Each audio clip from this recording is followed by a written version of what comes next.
நான் எந்த வீடியோ போட்டாலும் ஏதாவது ஒரு வீடியோவில் வந்து மேக்ஸிமம் இந்த கமெண்ட் வந்துடுது. அது என்ன கமெண்ட் அப்படின்னா, ப்ரோ அப்ராட் லைஃப்பில் வந்து நிறைய பேருக்கு முடி கொட்டி போயிடும், ஆனால் நீங்கள் ஏன் ப்ரோ இவ்வளோ ஆண்டு முடியை வளர்த்துட்ருக்கிறீங்க அப்படின்னு கேட்டுக்கிறாங்க. அது என்னங்கிறத இன்றைக்கி இந்த வீடியோவில் நான் உங்களுக்கு ரிவீல் பண்ண போகிறேன். ஃபஸ்ட்டு ரீசன் என்னென்னு கேட்டிங்கன்னா, இந்த வீடியோ பார்த்துட்டு இருக்க யாராவது நருட்டோ வாட்ச் பண்ணியிருந்தீங்கன்னா தெரியும். நருட்டோவில் வந்து எனக்கு வந்து சிகமாரு கேரக்டர் வந்து ரொம்ப ஃபேவரெட்டு.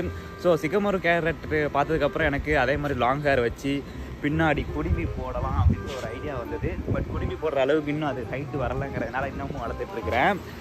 அதுதான் காரணம், ஃபஸ்ட்டு ரீசன்.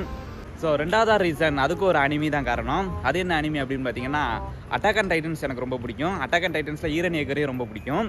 ஸோ ஈரன் ஏக்கர் வந்து கொஞ்சம் லாங் ஹேரில் 6 பேக்ஸோட சூப்பராக இருப்பார் அந்த கேரக்டரு. ஸோ அதே மாதிரி நம்ம ஒரு 6 பேக்ஸ் ட்ரை பண்ணுன்ட்டு அதுக்கேற்ற மாதிரி உடம்பையும் கொஞ்சம் இறுக்கி, ஸோ கொஞ்சம் லாங் ஹேரையும் வச்சு பின்னாடி ஃபங்க் மாதிரி விட்டு கொஞ்சம் ஃப்ரண்ட்டில் ஒரு கேர்லி விடலாம் அப்படின்ட்டு ஒரு ஐடியா. ஸோ அதுக்காக தான் இன்னமும் இதையும் வளர்த்துட்டு